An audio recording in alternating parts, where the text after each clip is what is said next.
You go, get ready, all pumped up, sitting there, focused for your match, and all of a sudden you hear, and coming into the blue corner, Jordy, the Ginger Ninja Peitzman. I just see you look up at me, and I'm just like, gotcha, bitch.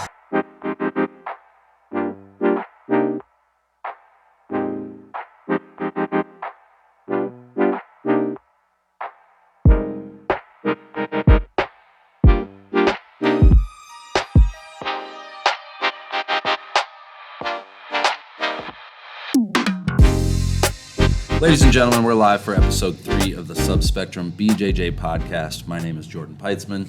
And I am Derrick Flaig. Today we're bringing you a new look from our studio setup here at Franklin Junior High. We are inside of the Principal Johnson's office, and we've turned our desk sideways, so now we can look at each other when we talk. And between us, we have a beautiful table made of rich mahogany. Speaking of mahogany, do you have a eventful week? Did you guys catch the Subspectrum Instagram story on Wednesday morning when you guys woke up? The leak is what we're calling it? Leaked photo.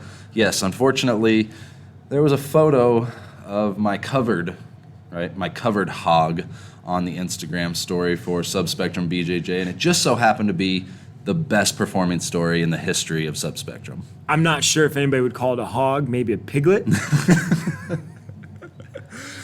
So for those of you that didn't see it, maybe just saw the aftermath of it, Wednesday morning I was taking a photo of my crotch area, which had been ravaged by chiggers. People that don't know what those are, they're little grass bugs that leave extremely itchy bites in unwanted areas, we'll say. And I was taking a photo to show my girlfriend the damage that they had done overnight. And I luckily put a eggplant emoji over my crotch, and I sent it to her, and I accidentally sent it to the Subspectrum BJJ Instagram story, which... This is the biggest fiasco of 2021. This is bigger than, well, not bigger, but this is more spoke about than Andre being slapped by Jordan at this time. The biggest controversy in all jiu-jitsu. I don't know about that. I think Craig Jones being ridiculed by Jake Watson for starting an OnlyFans and wearing an OnlyFans rash guard might take the cake on that. Oh, yeah. I completely forgot about that. And the thing is, Jake Watson's a good guy, and I spoke to him, I think, a couple times. I definitely met his co-host in Phoenix when I was there. Oh, did you, Danny? Yeah. Danny O'Donnell? Nice. Yep, I met him. It was weird because I didn't know who he was at first because I've only heard him speak. I've never met him face to face. And we were at the Grappling Industries in Phoenix last September, I want to say.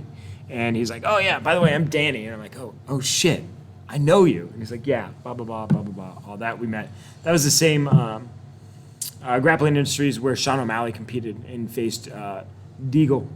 Really? Bobby D. Did he get leg locked? Yes. Okay. Everyone got leg locked. By Robbie D. Yeah. Well, speaking of OnlyFans, that was actually what my most common message that I received about the leaked photo was that people genuinely thought that I was trying to start an OnlyFans, and I was just upset that they didn't share it. I'm just upset they didn't Cash App you. That would have been nice, right? You just wake up to an extra $100 in my Cash App. I'm like, what the hell happened here? Cash App me for the uncensored version. They wanted to see it. There was something there, though, I'm telling you, because it was by far the best performing story of all of Subspectrum's stories ever.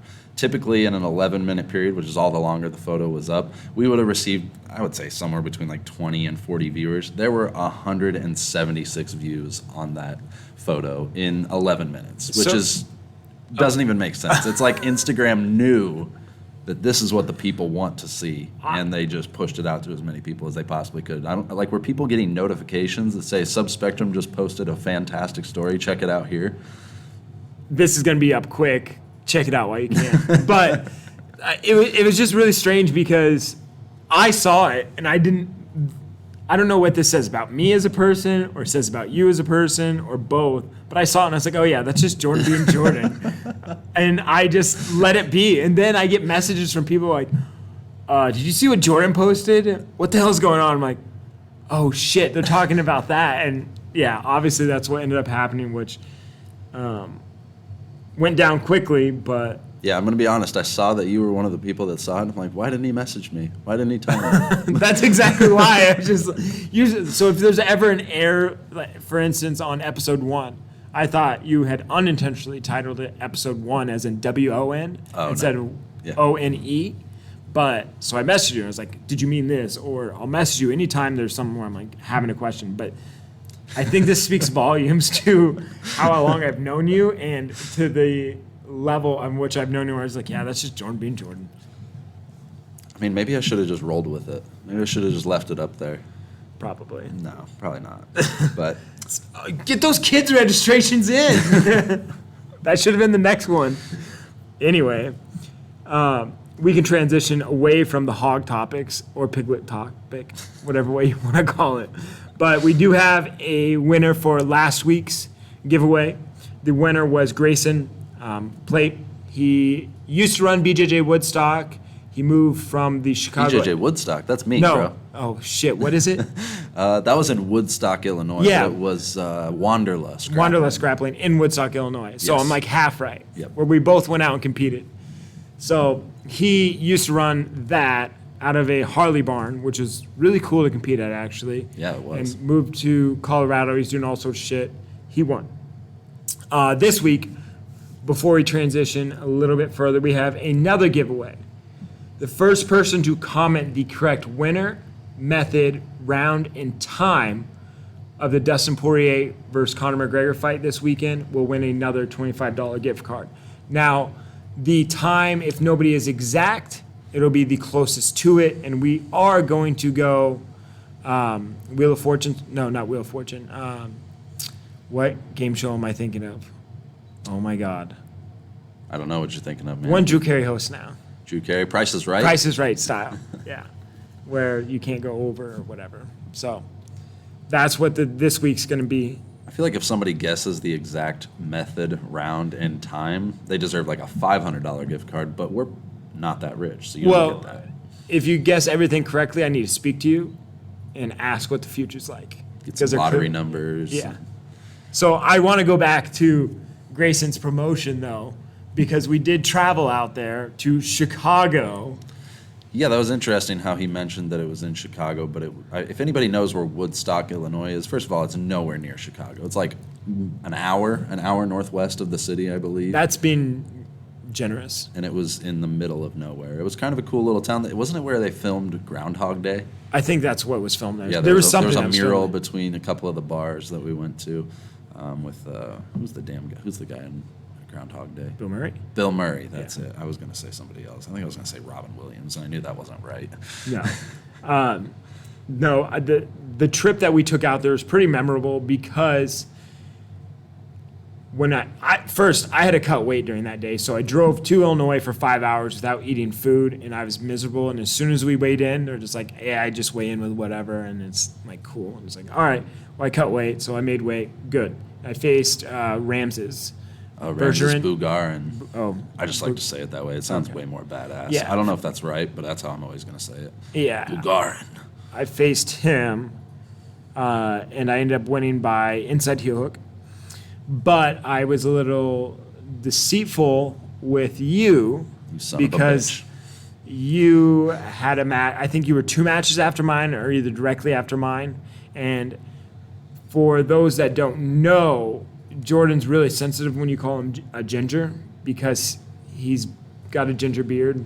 My girlfriend does it all the time, and I'm like, fuck you, I'm not a ginger. So I also changed his. So I went up to the announcer who was going to call out our name. So, like Jordan Peitzman, that person. Announce us to the mat. I snuck into him. I go, hey, when you go to announce his name, here's his nickname and actually how you pronounce his name. So I asked him to announce him as Jordy the Pizza Man Peitzman, or the Ginger Ninja. The Ginger Ninja. Peitzman. Jordy the Ginger Ninja Peitzman. So you go, get ready, all pumped up, sitting there, focused for your match, and all of a sudden you hear, and coming into the blue corner, Jordy the Ginger Ninja Peitzman. I just see you look up at me, and I'm just like, gotcha, bitch. I'm glad it didn't throw me off. I still had a good performance. Yeah, you ended up doing a scissor choke to Dylan. Yes. Faltudo. I stared right into the camera while I did it too. That was actually an interesting thing because we went on a marketing campaign in order to get to attempt, I should say, $1,000. I think is what they were giving away. Yeah, for the best submission of the night, and which is weird. But yeah, becomes a popularity contest at that point. Yeah, I was in the lead for the longest time, and then Mr. Rahacic ended up getting a pretty big following behind him to push it forward. But realistically, he probably deserved it. He had a much larger opponent. I think he was like 155 pounds, and he faced off against a guy who was like 210 pounds. If and it was a not more. flying scissor heel hook. So Yeah. that's probably cooler than my scissor choke. But of course, I wanted the $1,000, so I was trying as hard as I possibly could Yeah. to try to make that money. What was really the one thing I remember about his match.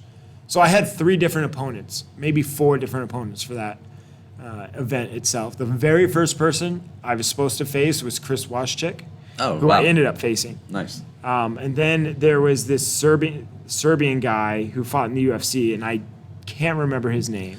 I think I know who you're talking about. I also can't remember. his name. And then I ended up, I guess I had 3 where I ended up facing because Ramses stepped up last second in order to do it because Chris injured his knee at a jiu-jitsu tournament, and then the other guy I think actually booked a fight, so he wasn't going to be able to face me either. So, but I do remember seeing one guy there that had the largest thighs I've ever seen on a human being. That was also something else. And then Alex's opponent, his last name was like Hornbuckle or something like that. Rahacic. Yeah. Alexis. Okay. But I always think of him as Alexander. yeah, so I actually see Dylan every once in a while when I go down to Phoenix. We went down there, I want to say 2019. Yeah, 2019, 2 years ago. We were both down there at the same time, so we hung out a little bit, trained a little bit. Yep. Oh, nice. So I stay in contact with him a little He's bit. a cool dude. I like him. Yeah, He was super respectful, came up to me after the match, and like he was almost in tears. He was like telling me how like the preparation for that match was like he'd gotten the most out of it. Like he was like working so hard to like prepare for me, and like that. I just thought that was really cool that he came up and showed that kind of respect after the fact in a match where kind of an embarrassing outcome, getting scissor choked. But I fucked up your show that time because Ramses was supposed to face Nate Fenton at Subspectrum, but he tore a knee ligament. Yes, and it actually ended up, it was Jedi who ended up stepping in for him. Did he? Jedi does jujitsu. That fucking guy. It's another story to go about is the time that I just brought this up to a couple of the guys that I train with, where we went to Wichita, that Wichita trip where we wiped you, me, and Justin Fayback completely wiped out every single division. And from that point forward, Submission Challenge was like, nope, refs can only compete in one division. Yeah. Because I won a belt and 3 golds. Justin, I think, won 2 belts. You won a belt, and I don't know how many golds. And three golds as well. So we took every division that was possible. Yeah. And then that's also where you faced Jedi. And I remember him having a very deep Kimura on you, and you're like, no. Yeah, he did. I was definitely not taking him very seriously because the first time we faced, I think I beat him by toe hold in like 12 seconds. Like it was one of the fastest, wins of my career. And then the second time I was like, I'm just going to go out there and kind of play around with this dude. And he put it on me for about 6, 7, maybe 8 minutes. And then I can't even remember what I ended up finding. It might have been a straight ankle lock, might have been a heel hook. I really don't remember. It's been so long since that day. I do remember getting called a dirty leg locker by one of the coaches though. And then I ended up going toe hold, heel hook. So what's great about the Submission Challenge is that you can do heel hooks in the gi, which is wild to me, but it is what it is. I like it. I wish we could do it, but I just feel like so many people would not compete in the gi divisions, and that's what you see at Submission Challenge, unfortunately, is like their gi divisions are super small. They're at the end of the day. They're kind of an afterthought for the most part. Yeah. I think by making it at least a little bit closer to IBJJF as far as like allowed submissions, you get a lot more people that want to come out and compete in the gi divisions, and it just make people get more matches.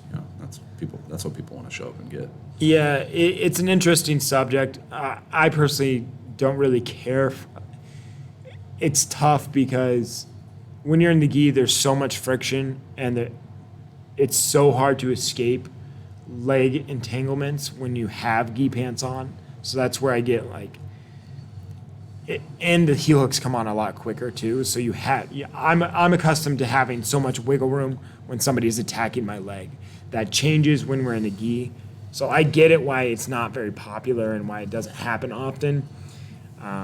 It's something that's, one of those, I don't want to necessarily say freak shows, but one of those one-offs, right? So every so often it's fine to have that situation, in my opinion. But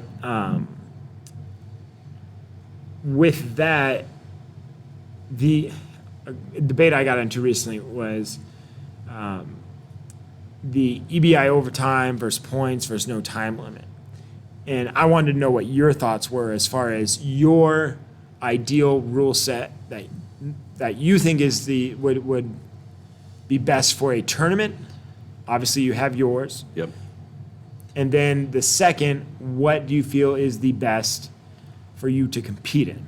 So, you know what I'm saying there? Yeah. So, I mean, I'm going to go ahead and say that the rule set that we have for Subspectrum is one of my favorites. It's really similar to ADCC, just a few little changes that make it a little bit easier to score. You don't have to put your partner's shoulders on the mat for 3 seconds in order for it to count for a takedown. It's more typical like wrestling. Even if I get to the top of turtle with a takedown, it's still 2. So I think that, I personally think that that's a really great rule set. And ever since we've implemented that rule set, I think that the matches have been super exciting. The only matches that you see that are really boring and end up going into sudden death overtime and having a 10-minute buffer period are white belt matches, right, where the guys don't even really know how to submit each other in the first place. Lawrence Phillips. He was a white belt. He was a white belt, and he may have beaten a brown belt, but he, in fact, was a white belt and he didn't even know what a guard pass was. So my point is proven, right? So I personally think that that's the best rule set for tournaments. Sub-only is just, I don't like it for a tournament setting. It's a little bit better for a super fight. If you can have a 20-minute sub-only or a 15-minute sub-only, kind of like you're seeing with Who's Number One. And that's a rule set I would love to compete in. See, here's the tough part with that and my great example is when Ethan Krellenstein faced Cade Rutolo the first time on Who's Number One. In that match, Ethan dominated the entire match, but they technically have a scoring system. Yeah. So that's where you run into that same situation of people. If your purpose as a sub-only tournament is to eliminate people playing points, then don't have a scoring system. Yeah. So you could see that in that match, Cade had a straight ankle. He didn't have. It wasn't a threat by any means, but it was technically a submission attempt. Yeah. He scored points and ended up winning the match. It wasn't about how Ethan controlled anything or how he passed or anything.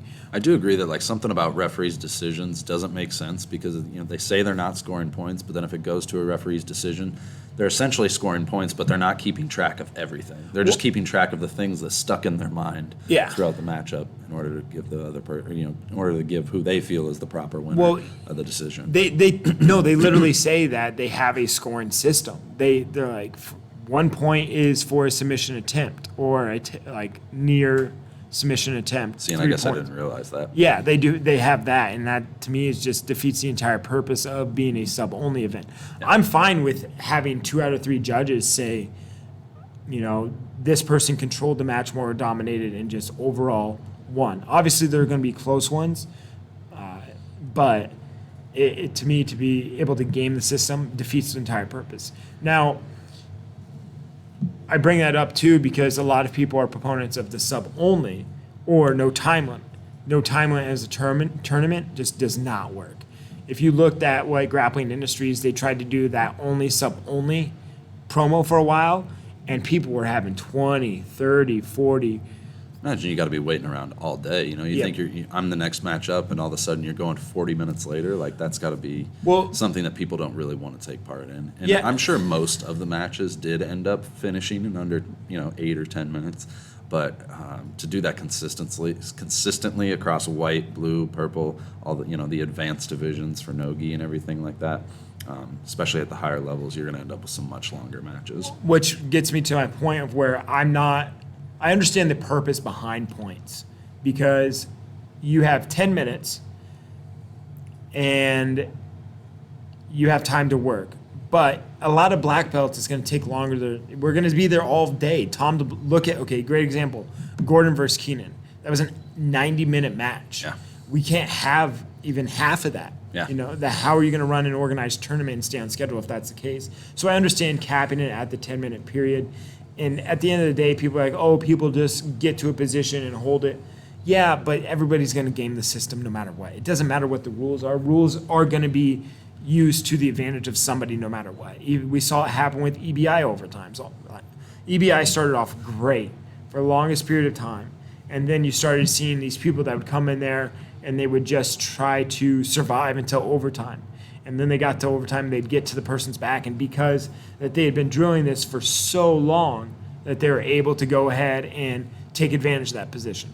Yeah, I guess there's an art to not being submitted for 10 minutes, but when you're Edward Tellez, I think, or Eduardo, either way, Tellez, he's very good out of the turtle position, and he made it his mission to go into EBI and just set in turtle the entire time. And I think he made it 1 or 2 rounds. Yeah. So I'm just like... But that's not exciting to watch, right? No. We're trying to make this a spectator sport. We're trying to get people outside of the sport of jiu-jitsu, people that are obsessed with jiu-jitsu. We're trying to get just your everyday person to be interested in it. And I think a point system in some ways makes it digestible for the average viewer, especially when we're in a place like Iowa where wrestling, Yep. People understand the takedown. They understand back points. They understand control. Yep. So if you can, implement a point system that makes sense to the average person, I think that's what's going to get jiu-jitsu, not necessarily the mainstream. I don't think we're going to be, ESPN. the top of an ESPN Sports Center discussion. I don't think Stephen A. Smith is ever going to be talking about jiu-jitsu on Sports Center or anything like that. He's I talking do about think MMA. that we could take the sport to a much higher level. Yeah, Speaking of Stephen A. Yeah, he's talking about MMA and everything, and I'm pretty sure he said he could knock Joe out. I have to. I don't mean to do this, but I'm pretty sure he said he could knock out Joe Rogan. He probably just said it to get some views. That's like his whole job, man, is just to get people to pay attention. I can say some ridiculous shit, too. I could be like, I would fucking ankle lock Gordon Ryan in 12 seconds. Doesn't mean that I actually believe it, but I'm just trying to get Gordon to respond to me. Yeah. And that's really what Stephen A. is just trying to do. He knows Joe Rogan is like the king of male Americans right now. Not even male Americans, probably male people, 25 to 34-year-old males all across the earth. I would like to see the analytics behind where he reaches. Probably, I got to imagine at this point pretty much. Well, he's the number everywhere. one podcast in the world. So. Yeah, he's like the male Oprah.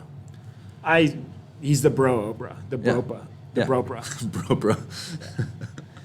So that brings me to another point or another question, I guess, is with Subspectrum, the history originally started obviously as a tournament and eventually turned into super fights. Do you have a plan to bring super fights back at some point? Absolutely. I'd like to do one super fight show a year. If I'm being completely honest, they're hard to make money on. Yep. Right? Especially during COVID, it was like we put a lot of money into BJJ Woodstock, and like maybe I didn't do my job well enough as a promoter, but the ticket sales just did not justify the amount of money that we put into that production. But at the same time, like, I'm really glad that we did it. We had some really incredible matches. We had some really incredible athletes on the card.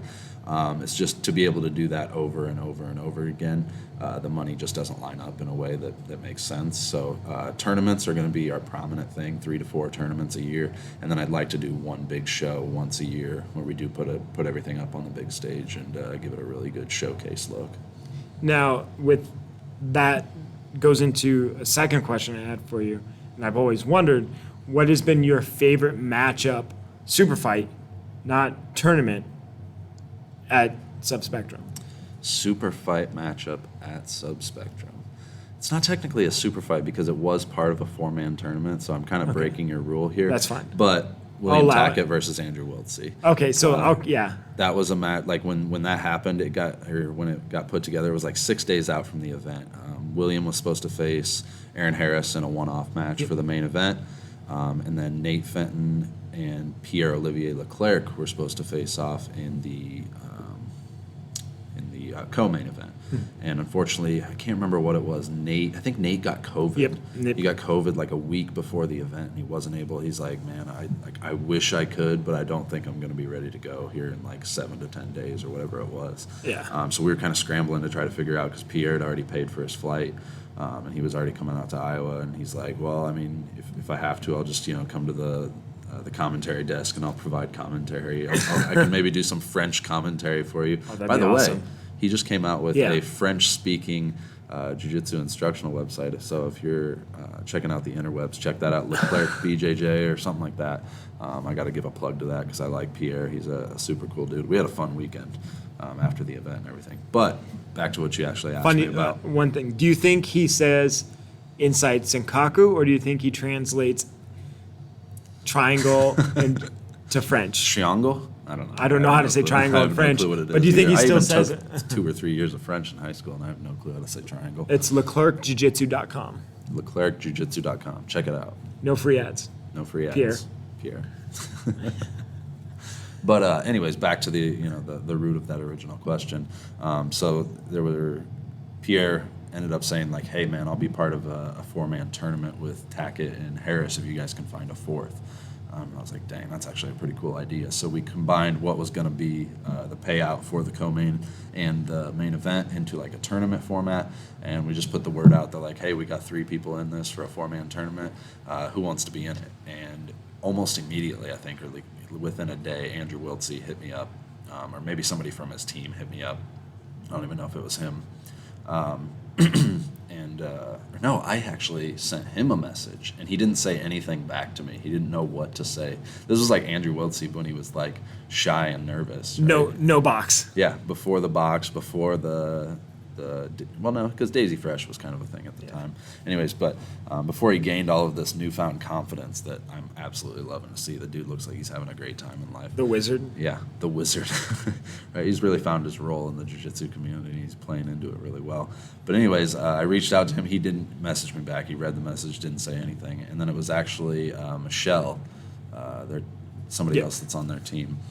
She messaged me and was like, hey, I just happened to be with Andrew when you messaged him. He is absolutely not the person to message about matchups. Talk to me or Alejandro or Keith, and we'll get you taken care of or whatever. By the way, he'd be really interested in doing it. I never knew that part of the story. Yeah. So he like was interested in doing it, but just like didn't know what to say back to me. So he didn't say anything, but Michelle contacted me, and that's how we put it together. And she's like, yeah, we'll bring the whole team out.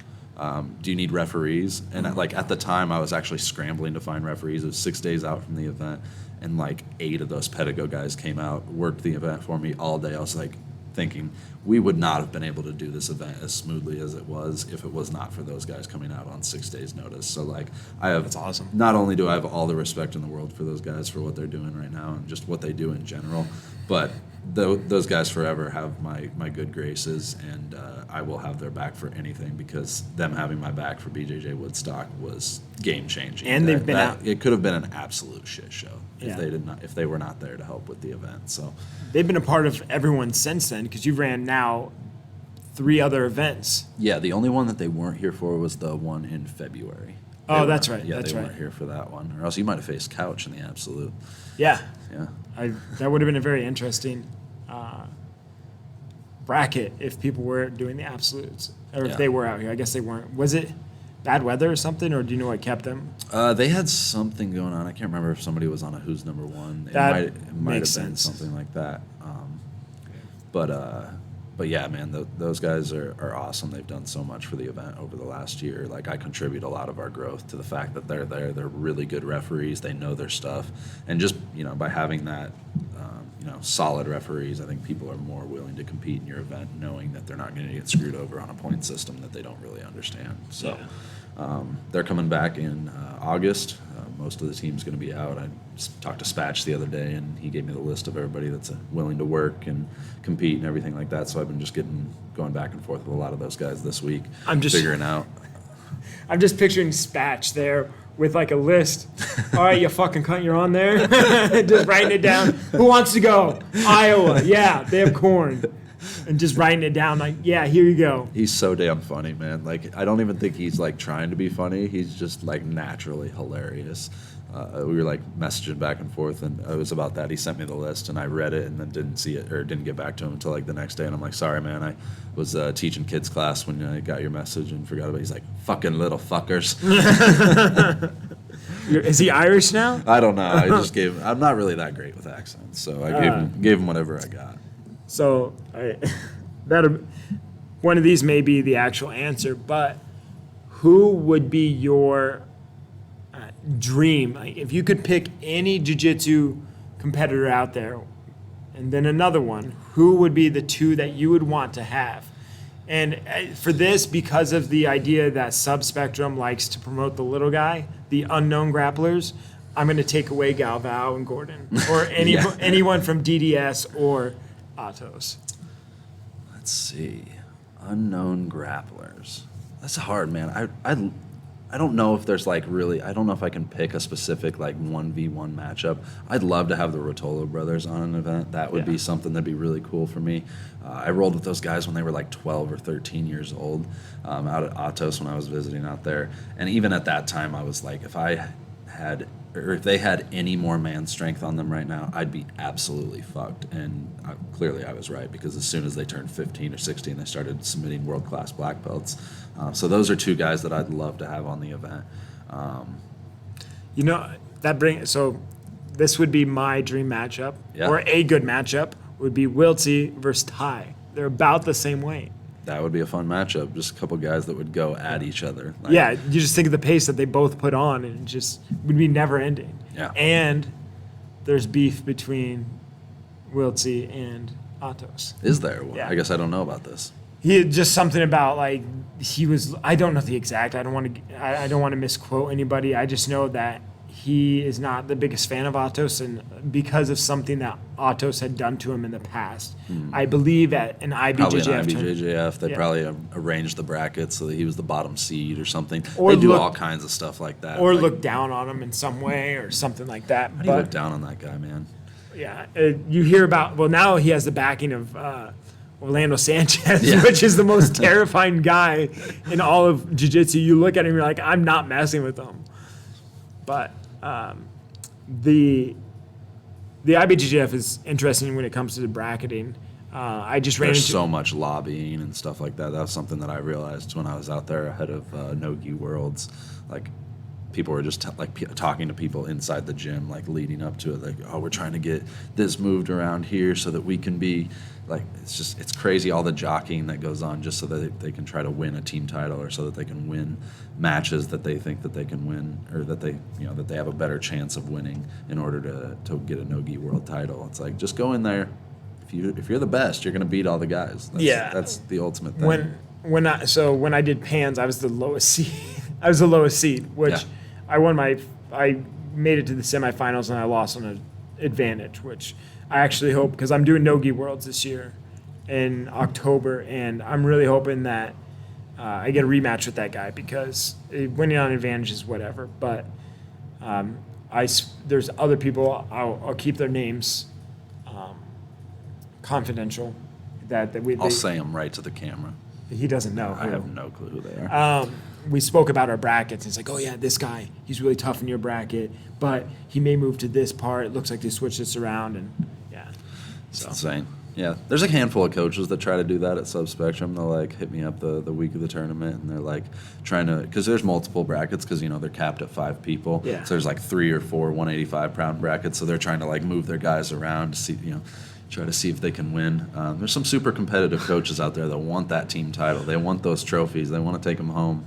The coolest team title, no offense to Subspectrum, is the Grappling Industries one. Yeah, Have you the seen it? big The giant yeah. medal. Yeah. That's, if Grappling Industries ever comes to Des Moines, which I think it did twice, and it was a dud, to be honest with you. Yeah, they didn't put a lot into it. And And- I get it. It's hard to put on events in Des Moines. Trust me, I know. I've been doing it for 4 years, and I haven't made a lot of money doing it, but Yeah. I freaking love doing it. I love bringing people in from all over the world to Des Moines and putting on cool events for the grapplers and for the gyms and the academies here, because I think in the long run it's going to pay off. Now, that gives me another idea. As a competitor, would you rather have a medal, a belt, a sword, or other sort of first place recipient trophy type thing. I'd like a check. I like checks. Checks are pretty nice. Checks are- Cash is probably the best. That's also nice. Now, I think the best feeling is having like a wad of cash after winning. Like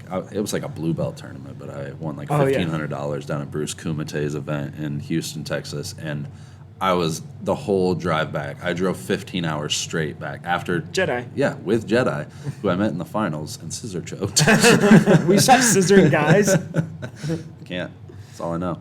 But I didn't even sleep after the event. Drove 15 hours straight back from the event. I was just like riding the biggest high of my life. Like it was amazing, and a big portion of that was the fact that I had $1,500 cash in my hand. And that doesn't sound like a lot of money, but when you're a blue belt and you're making nothing to compete 99.9% of the time, yeah, we were going to compete against each other. Yeah, what happened? I tore Quentin Rosenzweig decided he's going to break my leg. That son of a bitch. Yeah, so He broke a lot of people's legs that day in like 12 seconds each. Yeah, that was not the weirdest. It was probably the toughest person that I can think that I faced in a tournament is Quentin. Granted, it was very one-sided, but you were only a blue belt at the time. I think he was a black belt coming off at UVI.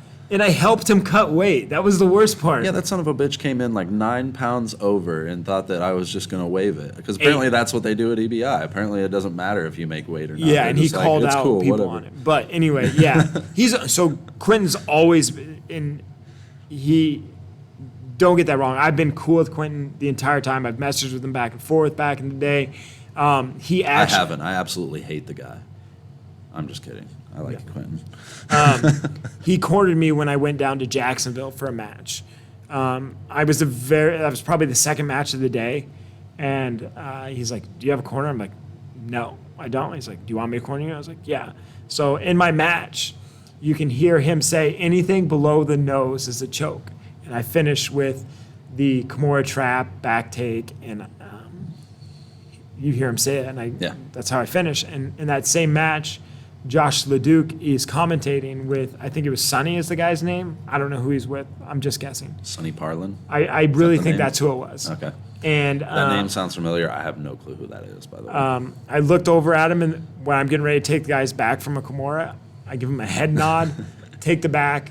I thought that was for me. No, it wasn't for you. I'm sorry. It was for Josh. And then I just hung out, that same tournament, I just hung out with him, Gio, Sean Applegate, and we sat on a beanbag in the corner of Bryce Brown's. His gym is massive. Really? Like, is it like one of those warehouse gyms, or? Yeah, sort of, but I think they're like 10,000 square feet of mat. Holy shit, that's insane. Yeah, it's something insane like that. But going back to your idea of cash being best, I will one-up you and say a giant check is the best. Really? Yeah. You like the giant check? No, you want it on it? No. You didn't get to bring it home, did you? I could have brought it home. Oh, really? I brought it to my Airbnb with me afterwards, and I left it there. You forgot it? No, I just was like, I'm not carrying this around the fucking airport. You should have. That would have been hilarious. Yeah, it said $750. I didn't care. No, it said $500. Yeah, it said $500 because I had the fastest submission, $250 for winning my match. So I wasn't going to carry around a $500 check like an asshole. I feel like they owed me $500 because I predicted it. I was putting out posts consistently the day of the event. I said, Derrick Flaig will win the fastest submission of the night. I guarantee it. What's your betting odds on it? Yeah. I would have put my entire purse on it. Yeah, 250. So that guy, why am I blanking on his name? I'm so sorry, man. He's a tattoo artist in Houston, trains at Ground Dwellers. Oh, nice. So he trains at the gym that... Yeah. Coruscant. I'm pretty sure... I don't know what's up with her. Yeah, I don't think she does jiu-jitsu anymore. Who knows? Well, Bruce did what he did. Like, he forced... Like, he made it a lot of... He put a lot of pressure on her is what I'll say. I feel like that'd be a good podcast topic, talking about parents that put too much pressure on their children to live out their dreams instead of actually doing what they want to do. We'll get that. So, yeah, we'll get to that, and we'll talk about how Bruce likes to drill, thinks he's a black belt and can coach his kids because he watches DVDs and drills it in the fucking garage with his kid. Oh, my God. I know. And then he just trolls. He goes, I'm just a fat Asian guy. I'm just like, that has nothing to do with this. Anyway, that tournament Yeah, I did not want. I have to thank you for getting me on that show because you put a huge marketing promo for me to get on it. Did I? Yeah. What was it? The On It Invitational. Oh, I don't even remember this. You just made a small graphic and started sharing it, and it kept sharing it, and eventually I got on there. I think this is gonna go to something for you too. Yeah. I think because it was the 185 tournament where Tackett was in and Kyle Chambers both were in. I don't remember who else was in it, but they were both in it and met in the finals, and Kyle Chambers won. Maybe. I know Kyle Chambers won. I don't know if they met in the finals. But that's also where Frank Rosenthal faced Anthony Burchak in the finals of their 145, I want to say. The one that you were on, correct? Yes. Okay. Yeah. And I think I was just going to be there as a substitute if they had anybody else that didn't make weight or couldn't make it day of or something like that. So I was kind of just going to be fed to the wolves, which will bring me to another question for you. And I know the answer, but who has been the most intimidating person you've had to compete against? The Butter Panther. With a name like the Butter Panther, how could you not be intimidated? But yeah, For those who don't know- facing PJ Barch was absolutely the most intimidating matchup for me. I was pumped to get on an Invitational. There were a ton of really great athletes in that bracket, and of all of the athletes in the bracket that I could have drawn William Tackett too, which at the time I wouldn't have thought was as intimidating, but probably equally as intimidating nowadays, if not more so. But of course, I drew PJ Barch first round, and I think a big part of it is they thought I was a blue belt, and they thought I was from Idaho. They knew nothing about me. They just wanted to bring somebody in to feed to PJ first round, and I went through like I wouldn't call them stages of grief, but like stages of preparation before the match where I'm like, all right, I'm good, I'm cool, I'm calm. All right, I'm gonna go out there, I'm gonna beat this guy. And then I'd like walk down the hallway and I'd see 10 posters every 2 feet for his seminar coming up the next day, and I'm like, these motherfuckers brought me in, so I'm gonna fuck this guy up. But you had Hinato Laranja commentating on you. yeah, he during yours. mentioned my gum. Yeah.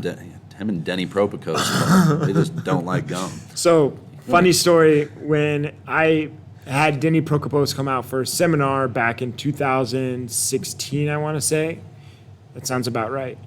He, a very weird guy, and I have no problem saying that because it's very well known in the jiu-jitsu community. It was an experience having him out. But in the middle of a seminar, Jordan likes to chew gum as he's rolling. And Denny goes on this soapbox about how chewing gum is dangerous when you're doing jiu-jitsu and how...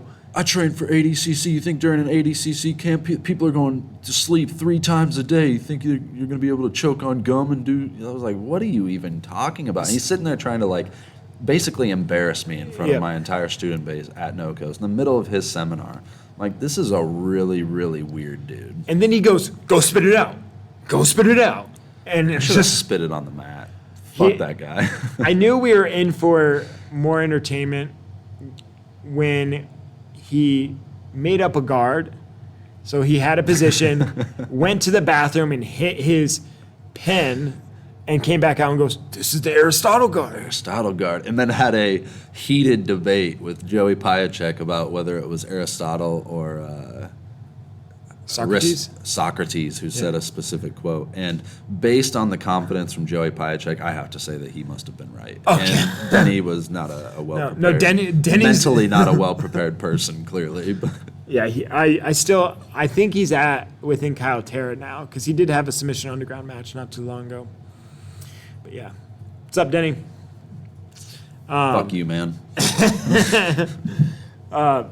Yeah, so with that on it, I felt like I was also going to be fed to the Lions if I did make the tournament, but I didn't make the tournament. I just had a super fight and won a giant check, and that was the most awkward check because I'm standing next to Frank Rosenthal and Kyle Chambers, and I'm in the middle, and they both have these. What was it, $5,000? Yeah, $2,500 maybe? $2,500 or something like that, and I'm here with my little fucking $500 check. And hey, man. But you were a blue belt. You got to be happy about that. A couple of, I think they were brown and black belts at the time, or maybe just brown belts, but still. Yeah. Just to be there and have the opportunity, make a little bit of money, and not have to completely go out of pocket for your trip. That's a big deal. Yeah, it was an enjoyable experience, obviously. I still maintain that I don't think there was a quicker submission ever in the entire tournament. It was quick. It was like 12 12 seconds. seconds, okay. So the commentator, I think his name's Jason Ellis, said that I need to be punched in the face for being able to submit somebody that quickly. He goes, somebody needs to punch that guy in the face. Hey, calm down. And I Combat actually, jiu-jitsu? yeah. We can bring that up. Combat jiu-jitsu is fun, man. I got slapped around a little bit, but it was fun. I did not like that show because we went. Oh yeah, I forgot that you competed on it. Yeah, alongside we with competed me. at You were right 11:30 at before night. me. Yeah, well, and that was the story of Bryan Green's events was extremely late. The show always started 30, 45, sometimes an hour late, and then it just dragged on for the entire night. I think I got choked out at like 1 o'clock in the morning. I got choked unconscious by Jared Appenzeller with a Japanese necktie. Oh yeah, and everybody's gone at that point, and like the whole point of me doing this was so people could see, and now nobody's here. Now I'm unconscious. Great. Yeah, awesome. That was the weirdest time that I've ever gone unconscious from a choke because I didn't black out, like I didn't actually go fully to sleep. My eyes were still open. I was just laying there, and I could see everything around me, but I couldn't move. I was just, and I just see like Bryan like in front of me, and I'm like, yeah, I'm awake, but I'm not really awake. My body was not responding, but like my mind was still there. My eyes were still open. I could still see everything. And funny about that show is this kind of is a display of MMA in Iowa in general, is that one, they got away with it being, they used some backdoor to where they could get sanctioned kickboxing, first of all. Two. And they lied about it being sanctioned, I'm pretty sure. Did they? I'm pretty sure he lied about it because the sanctioning body, after the fact, like either they didn't suspend him, but they basically said you're never allowed to do combat jiu-jitsu ever again because he claimed that there was a commissioner there, and the guy wasn't a real commissioner. Oh, shit. I could be wrong, and I'm sure if Bryan Green sees this, he'll call me out on it. But Oh, he has no problem doing so. yeah. Second, we had to explain the rules for jiu-jitsu to the referee. And I'm like, I'm like, this is such a conflict of interest, but this is what you do. When you have back control, I have to do this or I can do this. And we're 30 minutes before the start of the show, and he's going out to referee, and I'm just like, oh my God. This is going to be bad. Yep. And then we were supposed to go on, I think this show started at 5 or 6, and we were supposed to go on maybe 7:30, and it's 11:30 at night. And that's when we eventually went on. The referee's misunderstanding of the rules damn near cost me my match. Did he? I had a back mount triangle, and he was trying to stop it off of the back. Like, Jake never escaped. Like, Yeah. you know, Jake's a great dude. Works for us at the event. He's like one of our cameramen now, everything. But they announced it as like, he escaped in 18 seconds, and I escaped in 17. I beat him by 1 second. He never escaped. I let go because I was like, it's past the time. Like, Yeah. I know that you're counting it down to me, 3, 2, 1. I know it's past the time. I let go, and that's why I won the match. But they were about to call it early because I was like sliding off of the back, but I still had control of the arm. Like, I could have gone to a Kimura, could have gone to an arm bar, could have gone to a back mount triangle, any of those things. And that's why I think whenever I go out and do competitions, because I also did Submission Underground, and that ref is notorious for messing up. Absolutely. And then just acting like he knows. This is the way it is. Yep. I was saying that the other day. And I didn't realize it wasn't even him at the last event. It's a I guy didn't that kind of looks like him. Really? Yeah, because I thought that Roberto didn't tap to the heel hook at first. I was watching it without the sound on or something. And I was like, oh, this fucking idiot fucked up another match. But it ended up being correct. And it wasn't even the same guy. But Yes. Ed Soros is like Anderson Silva's old manager. That's who it is. Is it? Yeah. No, that's not who it is. Is it not? No. Oh, does it just look like him? The guy that ref my matches is not Ed Soares. Okay. Because the reason I know this is because when I went out to Submission Underground, I had a match that went to overtime, and he called it early, realized that, and then messaged me on Facebook to apologize. Did he? Yeah. Wow. That's pretty stand-up of him to do, though, to actually go No, out of his it way to do that. Completely is, and I Most wish referees, I don't think, would do that. They would just stick to their guns, say, hey, I made the call in the moment. But that's why it's so important to have really good referees, to be honest. That's, again, why I love having the Pedigo guys out for every single event because, one, people respect those dudes. Nobody's going to try to get in one of those dudes' faces and try to fight Yeah. them. Like, everybody's got respect for those guys, and they clearly know their shit when it comes to points rule sets. Obviously, ours is a little bit different than IBJJF, but they still know what they're doing when it comes to all of the different intricacies and kind of nuanced positions and things like that with the point system. So, again, love having those guys out for the event. They save the day every time. They pretty much run it for me, too.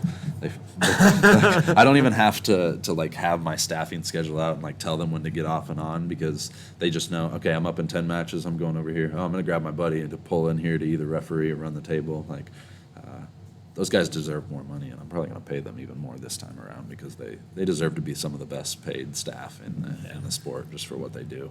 So I pulled up the message. I found out the guy's name, and his name's Dave Hagan. And on... Does he look like Ed Soros? I don't think so. Okay, maybe I'm thinking. He goes, I reviewed the tape. I owe you an apology, sir. You still had seatbelt and your match was stopped prematurely. I appreciated your counsel and support or sportsmanship regarding the issue. I'm sorry for my mistake. So, What a guy. Dave. He even pulled out a thesaurus to give you your message. Yeah. So he obviously, like, that's where it's important. What I was going to get at is that I know the rules very well with the EBI stuff, or maybe not as well as I used to or what they used to be, but I'd intentionally ask questions to make sure that everybody knew that this is what the situation was at the rules meeting. So, like, the biggest one for a while was the arm triangle transition and what constitutes being out in an arm triangle and what doesn't. Or they didn't, at Submission Underground, they weren't aware of what the truck was. So, yeah, well, this is the third one that they had done, Yeah. so they never really ran into that situation. So I want it to be that if I go to truck, we aren't stopping this match. Yeah. So I'll intentionally ask these questions. So go to the rules meetings, or you'll end up like Damian Anderson, who didn't go to a rules meeting, and it cost him at Third Coast Grappling. What was the situation there? So he was supposed to have that no time limit match with Andrew Tackett. Yeah. And because of how long it was going, they switched it to a golden score. Yeah. And since it's no fault of Damian, he like literally shouldn't have been put in this position, but they switched it in the middle of the match from a no time limit to a golden That's score. why I was confused, just because I thought that was the situation that they Yeah. changed it mid-match. So what is the... They switched it, and then he but got... what's the reason, that you're saying that he didn't go to the rules meeting that he missed? He didn't go to the rules meeting because he didn't need the rules, because points weren't going to matter to him. Yeah. And then he got scored on in a golden point. Okay, I gotcha. And so he got screwed on, like, what constitutes a takedown and what doesn't. Because I Okay. think he did it He was similar. thinking it was more like an ADCC thing where he had to have his shoulders pinned. Yep. And their scoring system, I think, allows for more of like a wrestling style Yep. takedown to score too. So it's obviously very, very awful for Damian, and I would have been extremely pissed off. Yeah.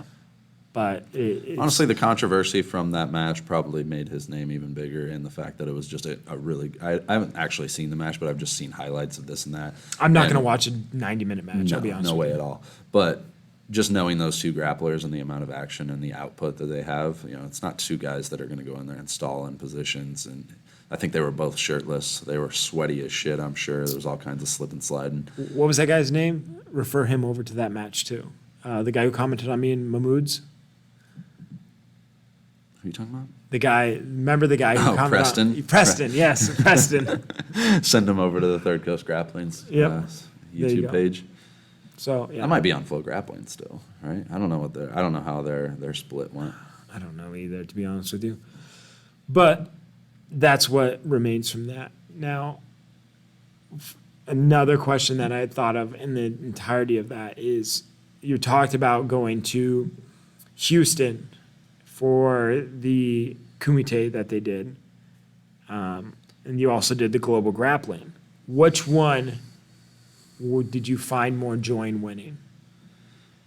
Let's see. I honestly found more joy in winning the $1,500. It's just a money amount thing, but I think overall the experience of going to Global Grappling League was probably better. It was like a $500 cash prize and it was a blue belt tournament, but I got a chance to compete in front of Gary Tonin, John Donaher, Gordon Ryan was there. Eddie Bravo was coaching against me every single round, spending more time talking shit to me than he was coaching his own athletes, which was kind of satisfying to submit all of the opponents while Eddie was talking shit to me, because the first 3 rounds, I don't think it was all 3 rounds that I faced somebody from his school. I think it was only 2 of the rounds.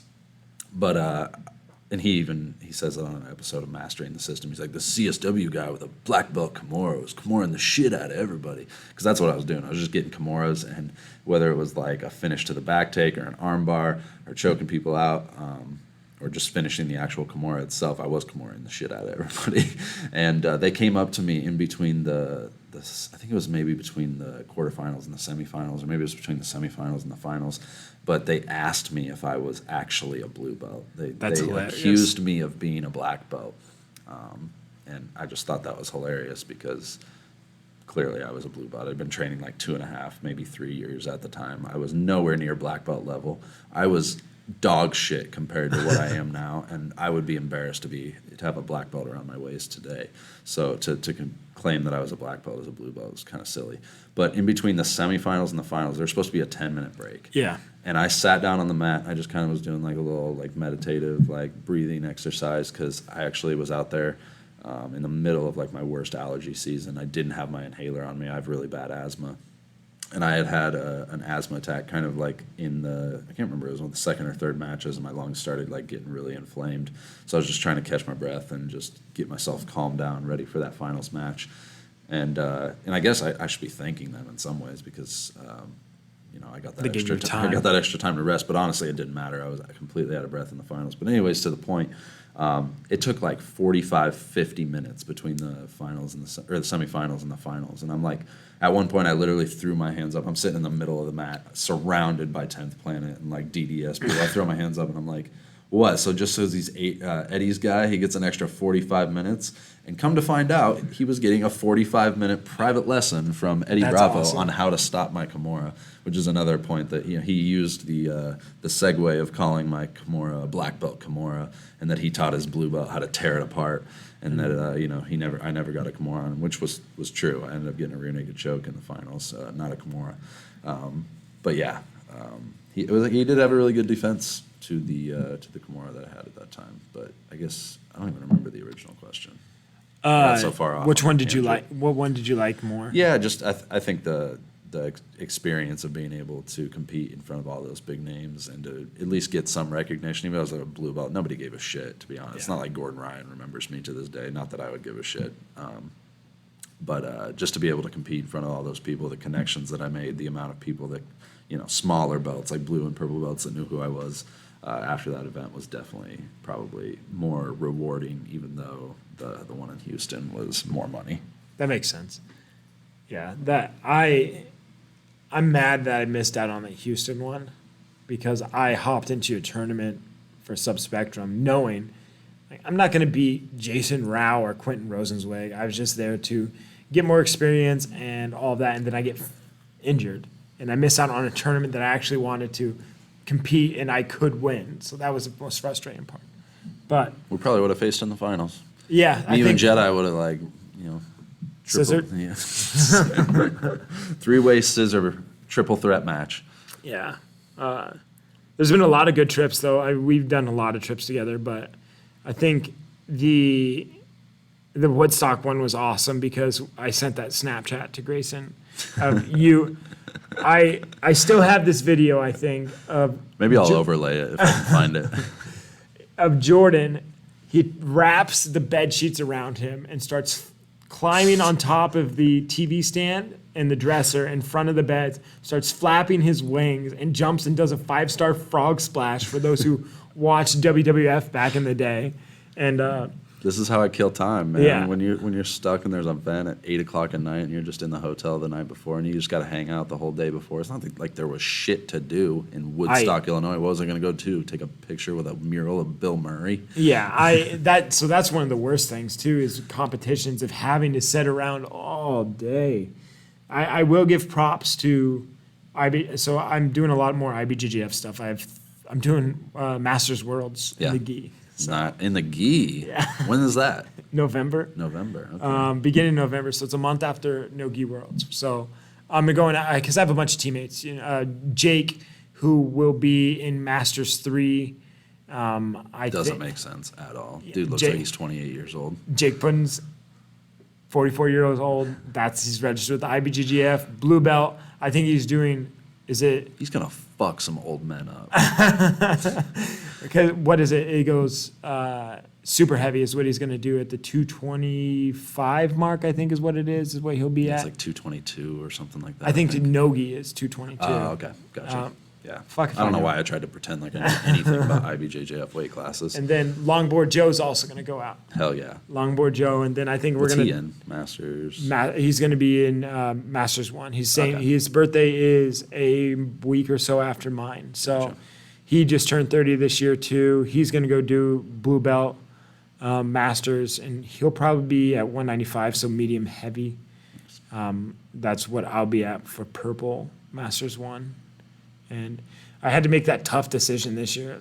Do I want to compete in Masters or do I want to compete in adult? And at purple belt and not being able to heel hook, I just have no desire to face, because the Rotolos were purple belts in that era. And I'm Yeah. like, the worst thing that I call me what you want. I don't want to fly out and spend all this money and then face this 18-year-old prodigy who has been training since they're 6 years old. Like, that's just not what I want to do. So that's It reminds me of Aaron Harris, like after the William Tackett match. Like we were going to, I think, where was it? We just went out somewhere to eat, to get some pizza and some beers after the event, and he was trying to coax me into going to the strip club, and he's like, "You flew me out to get mauled by a fucking teenager. You're going to the strip club."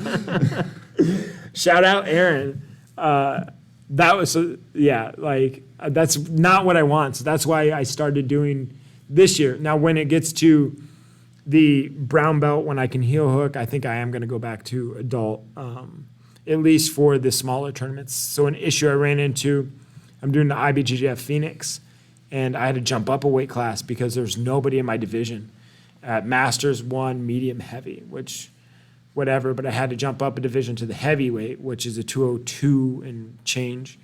That's what I'm going to be competing at. And I'm going to wait to announce it until it's publicized, but there's also something else that I have going on. Ooh, something Yeah. special.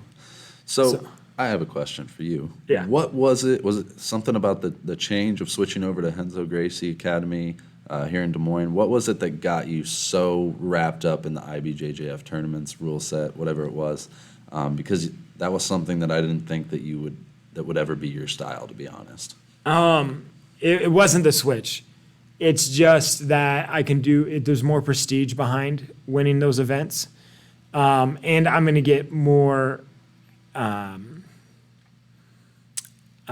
even level matches is what I'll say. I gotcha. So if You're I not go going to go in there and just beat up on somebody who doesn't even know what a heel hook is. that, or I'm not going to get stuck in a match with like John Gouda, for example. Yeah. Like I'll always try and do the events here when I'm able to, but a lot of these cash prize tournaments don't specify for purple and below anymore. Yeah. So they're all open. I'm like, I'm not going to go fly out to wherever and lose this mat or go face this tournament and get fed to the wolves and spend all this money. Yeah. So with the IBJJF, it's cool to be able to be like, for Nogi Worlds, be like, I won Nogi Worlds, purple Masters 1, whatever it is. So that, and then I'm also trying to prepare for trials as well. So obviously it's a little bit different, but the basis of not giving up a position is is very important. And since there's not a lot of Makes sense. ADCC style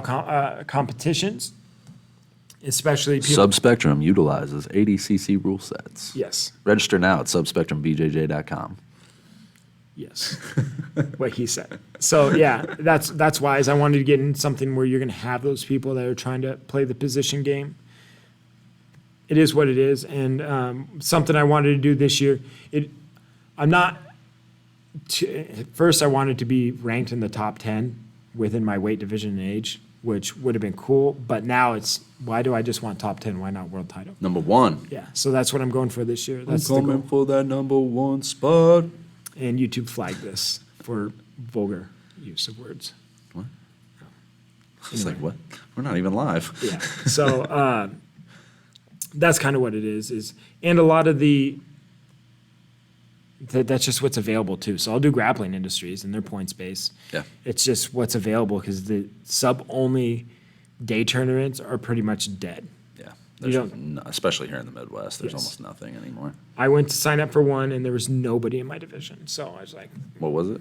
sub-challenge. Oh, gotcha. And they're like, here's a credit. And I was like, cool, thanks for the credit back, man. Yeah. I- For the next event where I can also have nobody in my bracket. Yeah, it's just, that's cool. And I don't fault tournaments for doing that stuff. It is what it is. It just sucks for me, you know. I would love to always come out and compete. There was summer of 2017 where you and I were gone for 6 out of 8 weeks. Yeah. And we're just Tons of traveling. opportunities. Yeah. And yeah, that's kind of just what it was. More matches, different opponents too. I've faced Paycheck 3 times. I've faced some of the same people multiple times too, or they've been in the same bracket as me multiple times. So that's what it runs down to, and we'll see where it goes to. I think the ultimate goal is to eventually get that. And obviously, it doesn't mean shit to win a purple belt Masters 1 world title. It means nothing, but it's. Means something to you. Yeah, no. What it means is that I'm worthy of the position, I guess, is what it is. So it's more of The next step. It's more of like, oh, I'm not fucking amazing world champion. I'll never say I'm a world champion if I win. Yeah. I won a tournament. That's Yeah. all. So I'm going down to Phoenix. I have 2 events going on. One of them's the IBJJF, and I'm going to be competing at heavyweight. The goal is to double gold there, but we'll see what goes on there. And then No-Gi Worlds. And we're also bringing we're going out to Masters Worlds, but the same weekend there's the Jiu-Jitsu Con, I want to say. So they have no-gi events going on. I think we're going to bring out 2 or 3 guys with us as well. Hopefully Ross will come out When is that? November the 10th.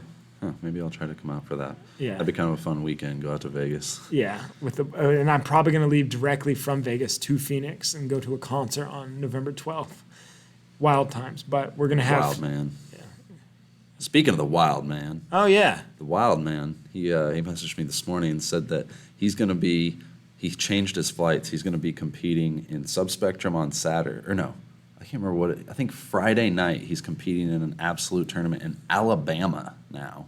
And then he's flying in like that night or something into Des Moines to compete Yes. No, it's vice versa. So he's competing on Saturday in our event, and then he's flying to Alabama to compete on Sunday because the guy actually hit me up. It was like Kanan Brooks. Yep, he hit me up, he hit Karsten up, he hit all of us up about Yeah. it. And the event I think he must have just gone through the brackets of all of our absolutes and was like, who's willing to travel really far for absolute brackets? his is on August 15th. Yep, so it's the day after our event. Yeah, I thought yours was 16th, but Nope, that yeah, actually is my August mom's 14th. birthday, so never mind. Yeah. Anyway, yeah, so they're doing a 16-man absolute for $1,300, which Not bad. it's EBI rules, so that'd be interesting. So yeah, Boston can win 15, or I think total cash prize potential is like $1,750 if he gets the fastest submission on Saturday, and then go down to Alabama and win $1,300. It's a nice little Is- weekend for him. Gee still paying out?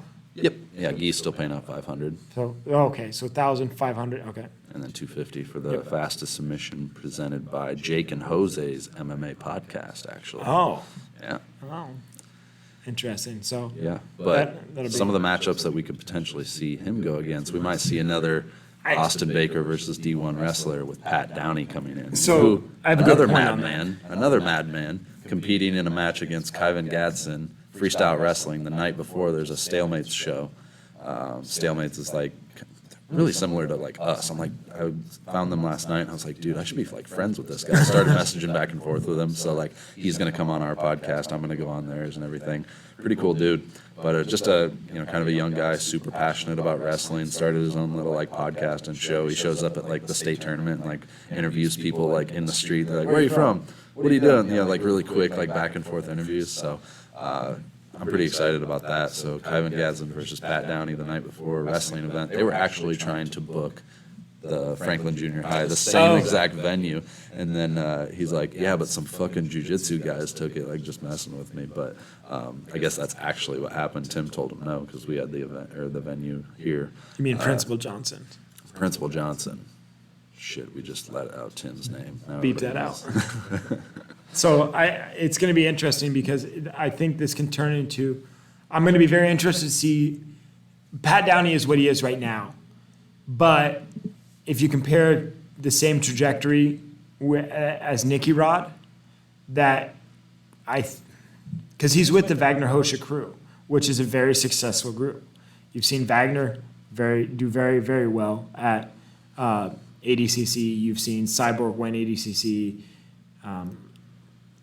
It's going to be interesting to see his growth in the next few months because I think the time to beat him is now. Yeah. If you're going to beat him, it's going to be, hey, I beat Pat Downey. Well, when did you beat him? Well, his first 6 months of jiu-jitsu. So Yeah, it doesn't count. and we got a couple people that are trying to throw their name into the hat, but the person that's going to get it, first round matchup, Phil Lumley out of Des Moines shit. Jiu-Jitsu. He wanted it. He's the one that first hit me up, so I was like, you got it, man. You know? Oh, wow. So, yeah, Phil Lumley versus Pat Downey will be a first round matchup. Are we revealing parts of the bracket? We are just a little bit, right? But if we do see Pat Downey versus Austin Baker, that'd be interesting for sure. We saw how well Mikey did, and Pat Downey's significantly bigger than Mikey. Is he, though? He is. He's he's going up to 210 for his match with Kyvan Gatson, and Mikey was like 190 for our tournament. I mean, not that much bigger then. Yeah, but I mean, he's got a little bit more muscle on him. Definitely a higher caliber wrestler than Mikey is. All due respect to Mikey England, but it'll be interesting to see how that goes down. Yeah. Again, like I said, He picks Austin up and slams him. He picks up Phil? The way we saw Mikey pick up Austin a couple of times. yeah, like hopefully it's reinforced. If I'm Austin, I'm pulling guard. If I'm anybody, I'm pulling guard. Yeah, don't- against Pat Downey. Fuck that. I am not getting slammed. Because that was like his first question was like, are slams allowed? And I'm like, guard slams and submission slams? No.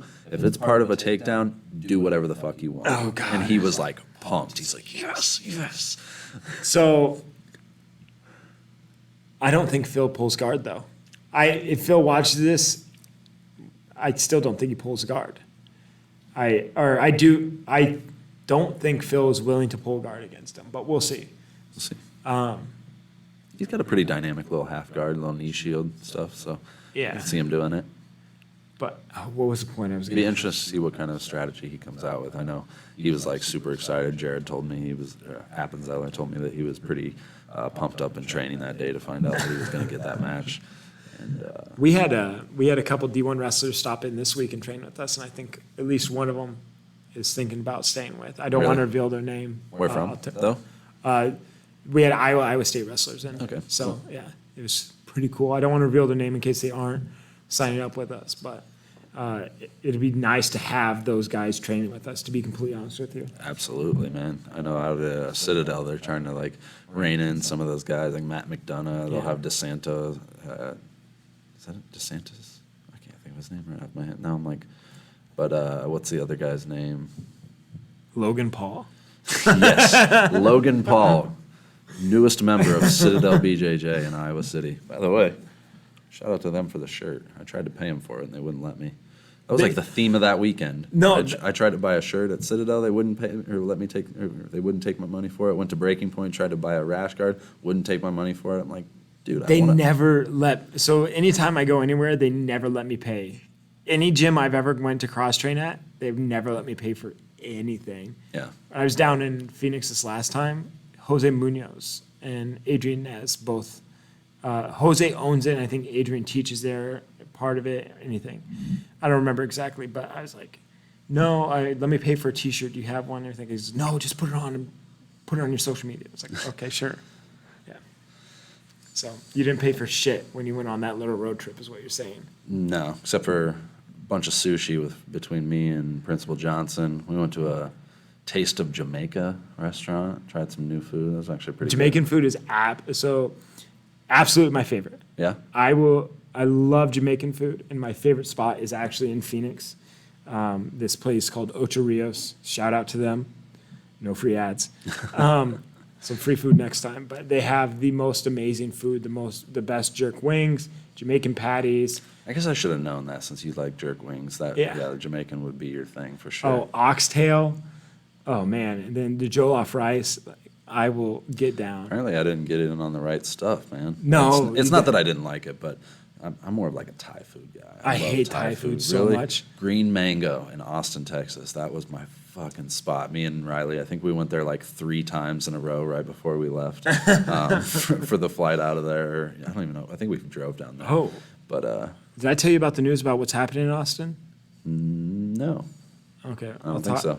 It hasn't been announced yet. Ooh. But I will tell you off air. Exclusive content. Sorry, guys. You don't For get this to hear. exclusive content. Go to my OnlyFans. Or the one Jordan's trying to promote earlier this week. But, we'll talk about that, and I'll tell you the other thing, too. I just can't talk about it yet, unfortunately, but let you guys know. So, Cool. yeah. Anything else you'd like to finish up with? No, not really, man. I think we're pretty good. Been going at it for about an hour and a half now. So. Good. All right. Let's go ahead and get out of here. See ya.